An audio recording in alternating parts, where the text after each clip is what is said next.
Sean tidak menemukan keberadaan Diego di ruangannya, membuat dia semakin yakin dengan kecurigaannya itu. Kena kau, Samuel. Dari awal aku sudah mencurigai ada yang tidak beres denganmu. Pria itu berkata sambil terkekeh. Setelah memastikan tidak ada Diego di ruangannya, Sean pun segera keluar dari ruangan tersebut.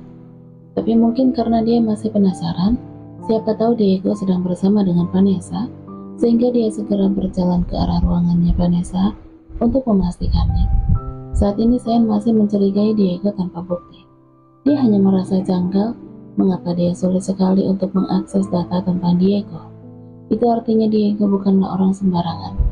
Tapi mengapa pria itu harus berpura-pura miskin sehingga akhirnya menikah dengan Vanessa? Apa yang sedang Diego incar? Karena itulah, Sean mencurigai bahwa mungkin saja pembunuh misterius itu adalah Diego. Setelah tiba di depan pintu ruangannya Vanessa, dia segera membuka pintu tersebut dengan pelan.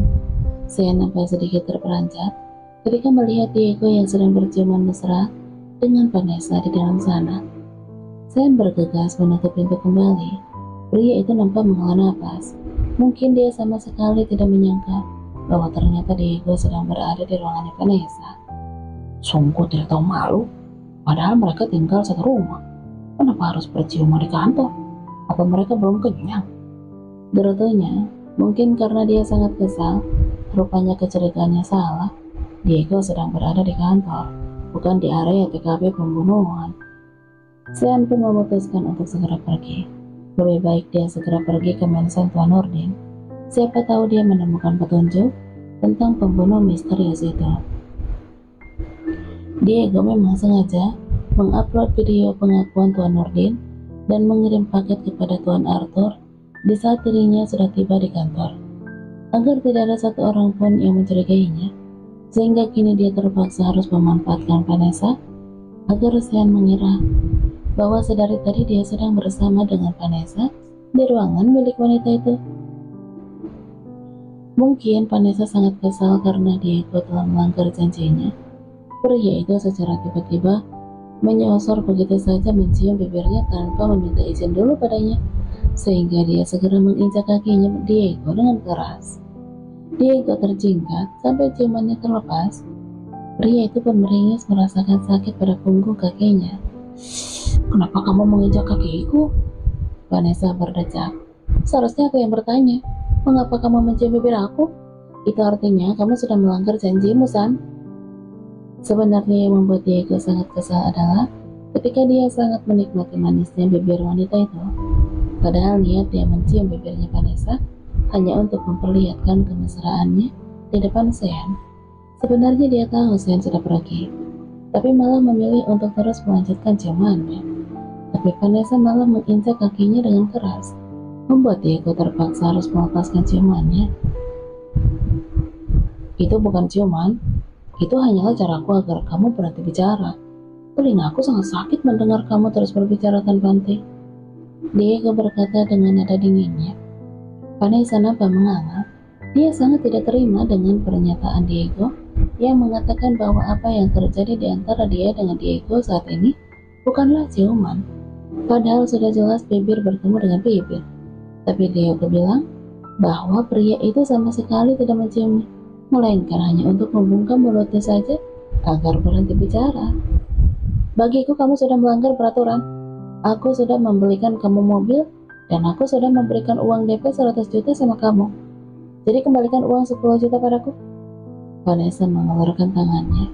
Dia menagih uang denda kepada Diego. Siapa tahu dengan cara mendenda Diego, Diego menjadi kapok untuk tidak menyentuhnya lagi. Mungkin karena dia masih mengira bahwa suaminya itu adalah seorang pria yang sangat miskin. 10 juta? Uang untuk apa? Diego pura-pura merasa keberatan, padahal dia memiliki banyak uang. Karena kamu sudah mencium bibirku, sekali cium harus didenda 10 juta. Jawab Vanessa. Diego berusaha untuk menahan tawa. Mengapa akhir-akhir ini tingkah Vanessa sangat terlihat menggemaskan, bahkan sampai harus mendendanya seperti itu. Membuat pria itu semakin merasa tertantang. Lalu bagaimana jika aku ingin mengulangi lagi kejadian semalam? Tanya Diego. Kelak, Vanessa menelan Saliva mendengar pertanyaan dari Diego, membuatnya menjadi salah tingkah.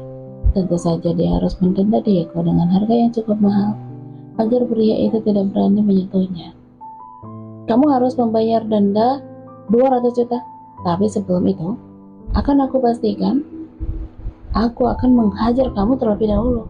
Lagian dari mana kamu mendapatkan uang sebanyak 200 juta?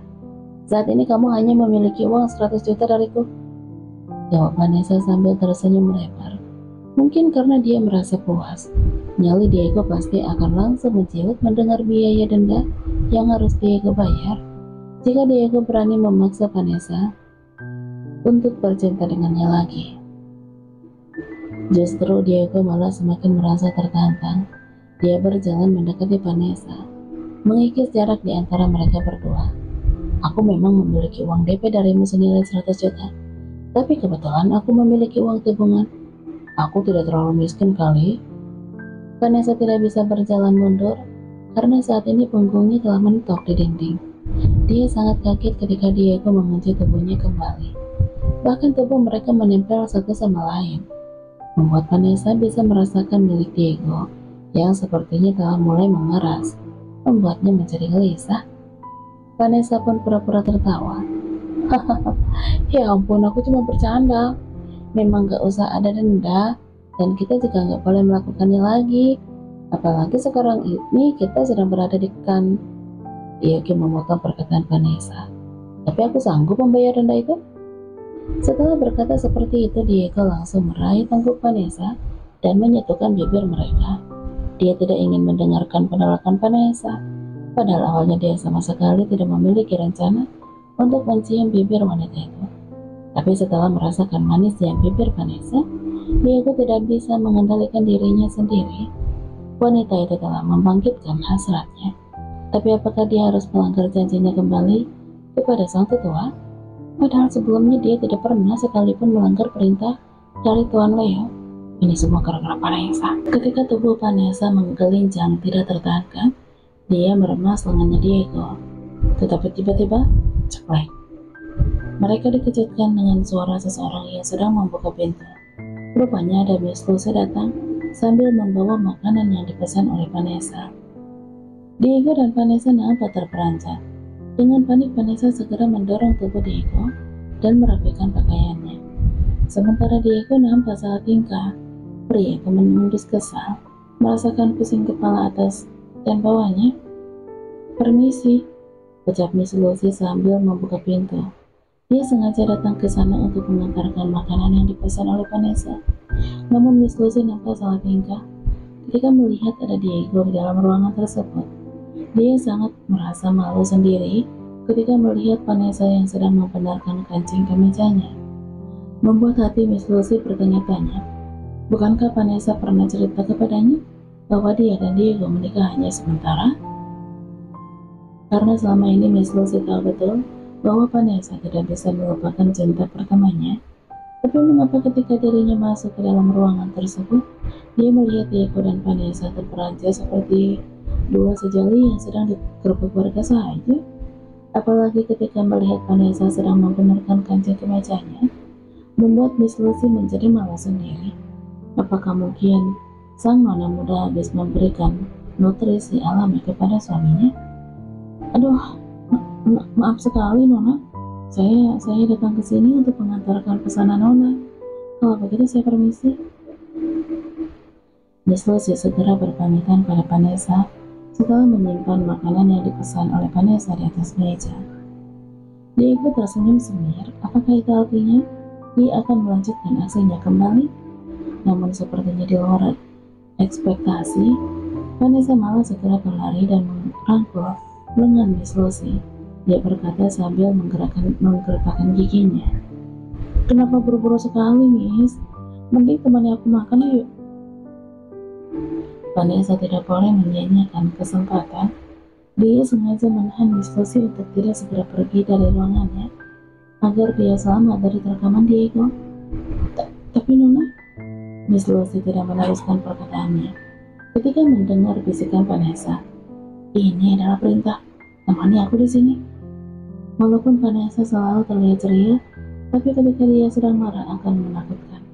Ibarat saat dia sedang bersikap manis seperti kucing Anggora, tapi ketika sedang marah akan berubah menjadi seekor macan betina, sehingga Miss Mooney terpaksa harus mengikuti perintah dari sang nona muda.